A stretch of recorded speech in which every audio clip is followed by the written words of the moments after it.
let me go across to Dr. Subramanian Swamy, the individual who actually filed the case that has now led to all these questions being asked of the Gandhi family. Dr.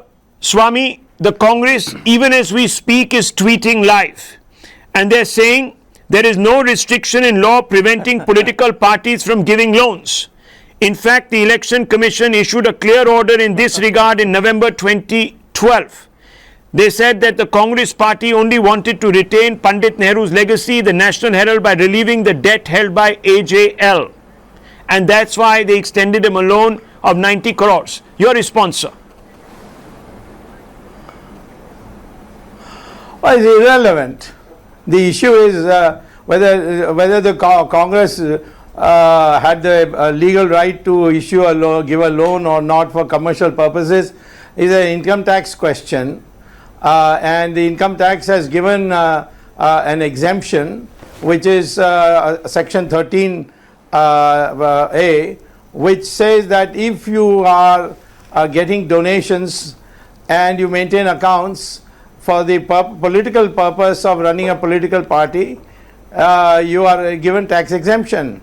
But if you are not doing it for political purposes, you have to report it to the income tax, which you didn't do. Now, the issue is that they never gave a loan. It was a paper fraud created to acquire the company for Young Indian. And the accounts of both Congress party and the National Herald do not show anywhere that loans have been taken or given.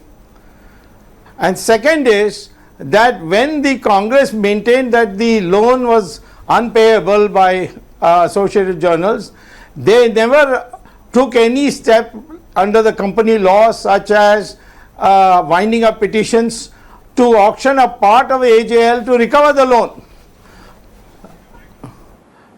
Nor did the AJL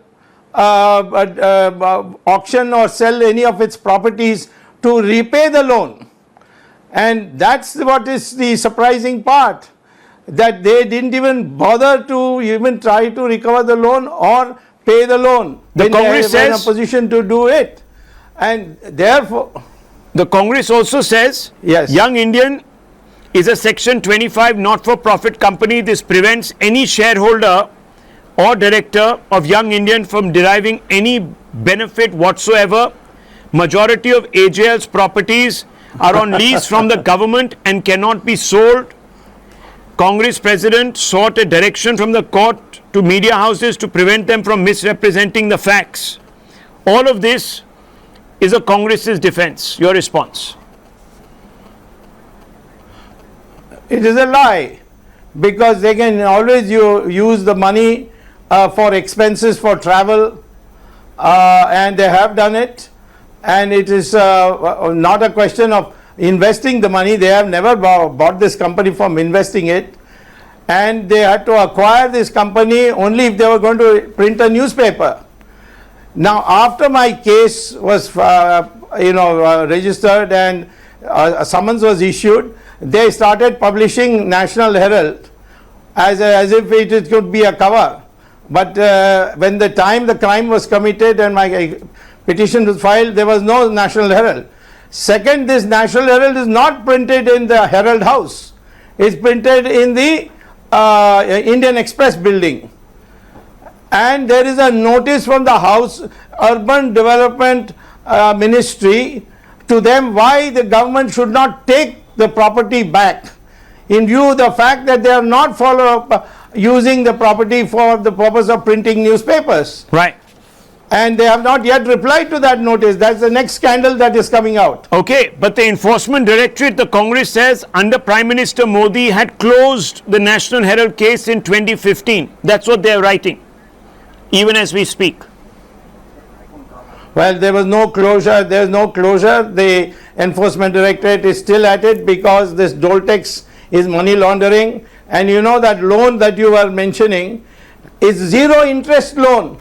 Why should a commercial company in Calcutta give zero interest loan to the National Herald? And that is recorded in the balance. The balance sheet is here with me. Balance sheets. Here is the balance sheet, and it clearly specifies that it was an unsecured loan. Now, this is what is mentioned here, and unsecured zero interest loan. Zero interest. That's what is written here very, very clearly. Now, obviously, the obvious charge, Dr. Swamy, and I just spoke also to Sam Pitroda a short while ago. He says that it's all vendetta. Dr. Swamy, it's all vendetta and you're leading it.